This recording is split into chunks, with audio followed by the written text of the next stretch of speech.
नमस्ते शारदे देवी काश्मीर पूर्वासिनी त्वामं प्रार्थम नित्यम दानम च देहि मे। आप सभी ज्योतिष प्रेमियों को मेरा नमस्कार हो। अब मैं दूसरी कुंडली आपके सामने ला रहा हूँ। उसमें भी मैंने 3 कुंडली लगाई हैं, जन्म लगन, चंद्र लगन और चरितभाव कुंडली। इन तीनों को लेकर के फलादेश कर रहा हूँ। इसमें फलादेशी हुए 3 भाव का करूँगा, कर्म भाव का, भाग्य भाव का और सप्तम भाव का। सबसे पहले हम देखते हैं इस कुंडली के अंदर कोई भी ग्रह अपनी राशि में भी नहीं है और कास्मिक कुंडली के हिसाब से अपने घर में नहीं है, तो इसका जीवन बीतेगा साधारण। और इसका स्वभाव देखना है तो हम देख रहे हैं चंद्रमा मेष लगन का है और जन्म कुंडली में मंगल बैठा हुआ है हमारा लगन में और चंद्रमा कुंडली में बैठा हुआ है लगन में। इसका स्वभाव क्रोधित होगा, क्योंकि हमें यहाँ भी बता रहा है ये लगन, इसका लगन नक्षत्र मंगल का है और मंगल के ही नक्षत्र में है और गुरु भी मंगल के नक्षत्र में है, यानी यहाँ पर भी मंगल का प्रभाव ज़्यादा है। इस जातक का स्वभाव क्रोधित रहेगा। जन्म कुंडली भी बता रही है, चंद्र कुंडली भी बता रही है और चंद्रमा कुंडली भी बता रही है। इसका जन्म लगन का जो मनोबल है यानी ताकत है ठीक है, चंद्र लगन भी ठीक है, इसकी दोनों सही हैं। और हम देखते हैं कि जन्म लगन के जो ग्रह हैं वो चरित्र कुंडली में कौन कौन से ग्रह चेंज हो गए हैं। यहाँ हम देखते हैं चरित्र कुंडली में यहाँ पर बुध और शुक्र, बुध 6 डिग्री का है और शुक्र है 10 डिग्री का। चरित्र कुंडली में बुध शुक्र आ गए हैं, अपने पिछले भाव में आ गए, यानी 11 भाव में आ गए। सूर्य हमारा 10 डिग्री का है, वो पिछले भाव में आ गया, 9 भाव में सूर्य आ गया यहाँ पर। तो इसमें 3 ग्रह बदल गए हैं, बुध शुक्र 11 में आ गए और सूर्य आ गया हमारे 10वें भाव में। ये मैंने आपको बता दिया। अब इसके शुभ ग्रह लिख लें हम, शनि, शुक्र और बुध। पाप ग्रह शनि, चंद्र और मंगल। अब इस कुंडली के अंदर भी 6, 8, 12 में ग्रह बहुत हैं। 6, 8, 12 में ग्रह बहुत आ रहे हैं, वो हम यहाँ से देखते हैं, यहाँ से नहीं देखेंगे, क्योंकि ग्रह अपनी दिशा में जो फल देता है वो चरित्र कुंडली के हिसाब से देता। कौन सा ग्रह कहाँ बैठा है उसी का फल देगा, यहाँ से नहीं देगा। जैसे बुध और शुक्र बैठे 12 भाव में तो 12 भाव का फल नहीं देंगे, शुक्र बुध हमारे 11 भाव का फल देंगे, यानी ये लाभ में आ गए दोनों ग्रह। सूर्य यहाँ पर 11 भाव में था, वो भी 10वें में आ गया, ये भी ठीक है। तो यहाँ 1, 2, 3, 4, 5, 6 केतु में बुध शुक्र 6, 8 में आ गए और 1, 2, 3, 4, 5, 6 शनि राहु भी 6ठे भाव में आ गए और 1, 2, 3, 4, 5, 6 मंगल केतु 6ठे भाव में आ गए 6, 8 में। 1, 2, 3, 4, 5, 6, 7, 8 और ऐसे 1, 2, 3, 4, 5, 6। इसमें ये सारे ग्रह 6, 8 चक्र में आ रहे हैं। ये अपनी दिशाओं में इस जातक को फल अच्छा नहीं देंगे। ये हमारी चरित्र कुंडली बता दी है कि इसको ग्रह फल अच्छा नहीं देंगे। अब हम अपने चलते हैं पुराने नियम पर कि इसका पहले हम कर्म भाव देख रहे हैं।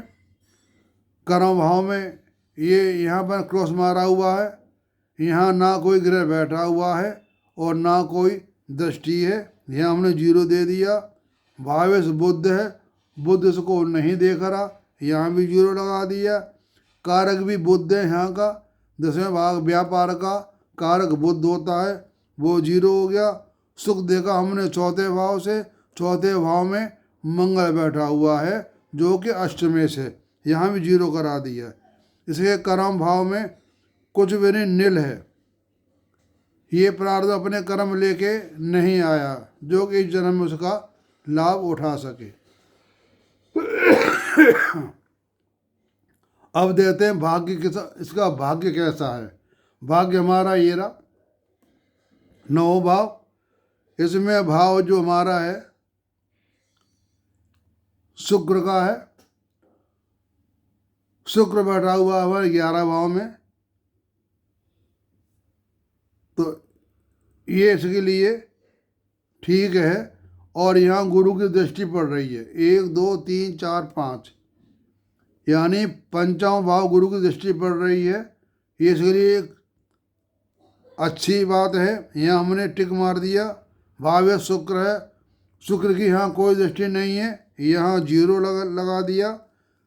कारक यहाँ का है शुक्र, कारक है यहाँ का गुरु, गुरु उसको देख रहा है, ये टिक मार दिया।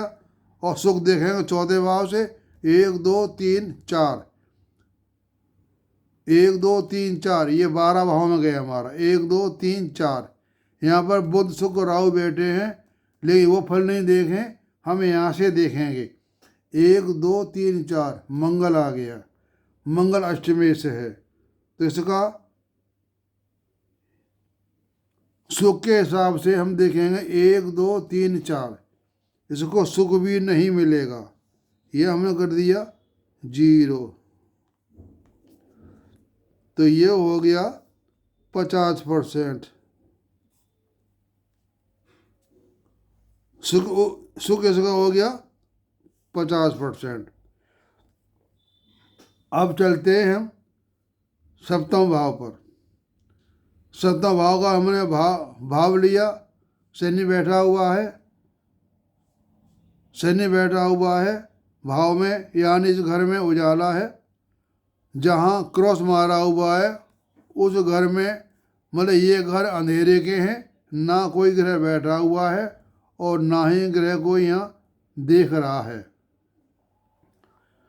तो ये हमारा तीसरा भाव भी इसका खत्म हो गया। 10वां भाव भी, वो 10वां भाव खत्म हो गया। तो इस तरह से ये पहला 9 भाव का है हमारा, गुरु देख रहा है, टिक मार दिया। भावेश नहीं देख रहा, 0 लगा दिया। कारक यहाँ का गुरु है, गुरु को देख रहा है, टिक मार दिया। सुख नहीं है, 50% हो गया। अब देखते हैं सप्तम भाव। सप्तम भाव में शनि बैठा हुआ है, टिक मार दिया। भावेश इसको नहीं देख रहा, गुरु। और कारक इसका है सूर्य, सूर्य भी इसको नहीं देख रहा। पहले भाव का कारक नहीं, सप्तम भाव का शुक्र होता है, शुक्र भी इसको नहीं देख रहा। और सुख के साथ देखते हैं, वहाँ भी कुछ नहीं है, क्यों 1 2 3 4, चौथे भाव में ना कोई ग्रह बैठा है, ना कोई देख रहा है। सिर्फ एक यहाँ शनि बैठा है, यही इसके लिए ठीक है, मंगल देख रहा है, तो इसका शादी का सुख मिलेगा 25%। इस तरह से हमने ये इसका देख लिया।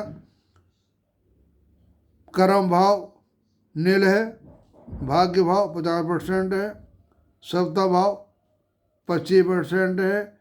ग्रहों की आपस में दशा 6-8 में जा रही है, ये भी ठीक नहीं है। सिर्फ जन्म लगन और चंद्रमा दोनों ठीक हैं, क्यों यहाँ चंद्रमा बैठा हुआ है, यहाँ मंगल बैठा हुआ है। तो ये मैंने आपको इस तरह से बता दिया। इस तरह से हमें बताने में ज़्यादा समय नहीं लगता है।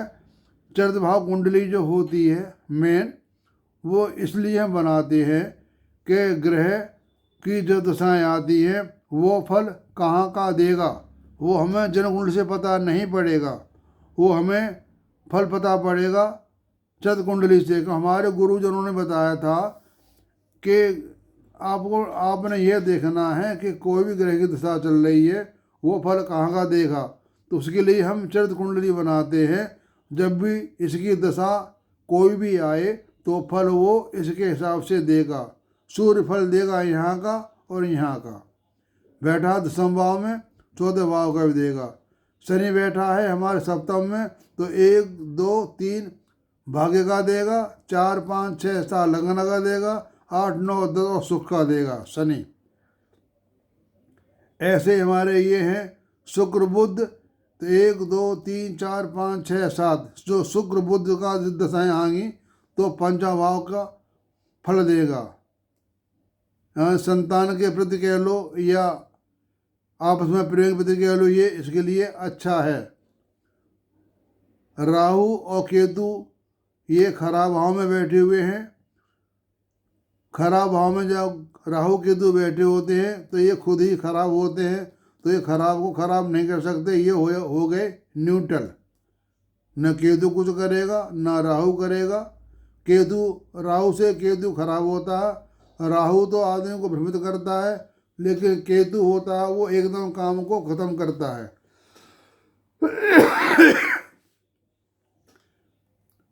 जैसे इसका छठे भाव से हम लेते हैं, उसका जैसे छठे भाव मंगल तीसरे 6 से लेते हैं, इसका साहस 3 का और 6 का होता है, तो उसका साहस यहाँ पर खत्म हो जाएगा, क्यों 3 और 6 होते हैं साहस के कारक। तीसरा और छठा घर होता, एक कारक होता है मंगल।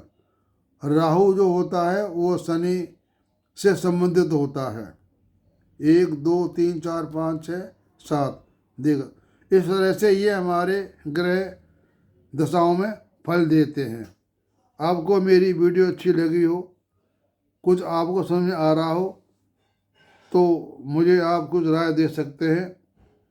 हो सकता है मैं कुछ गलती कर रहा हूँ तो उसमें आप बता सकते हैं ये आप गलती कर रहे हो, तो मैं सचेत हो जाऊँगा। क्यों गलती तो होना, एक ज्योतिष शास्त्र बहुत गहरा शास्त्र है। हम इसमें एक बात देखते हैं, एक जब कोई हीरा कोई हम वहाँ से निकाल के लाते हैं तो दूसरी हाथ पलने पड़ जाती है। इसकी गहराई में हम बहुत गहरा है, इसकी हम था नहीं पा सकते। तो ये तो एक अथाह समुद्र है, इसमें कई नियम कई बातें लागू होती हैं, तभी हम फलादेश लेख बता सकते हैं। फलादेश 2-3 आ जाए तो उसके द्वारा हम देख लेंगे, उससे हमें ये पता पड़ेगा कि दोनों का भाव अगर एक आ रहा है तो समझेंगे कि हम जो बता रहे हैं वो ठीक है। इसलिए पहले मैंने भावों को जन्म लग्न बना करके बताता था, अब मैं चतुर्भाव कुंडली और चंद्रकुंडली को लेकर के बता रहा हूँ। दोनों का फल मैं देख रहा हूँ एक ही है, तो जाने हम बता रहे हैं वो सब ठीक है। आप सबको सुनने का धन्यवाद और आप सबको नमस्कार।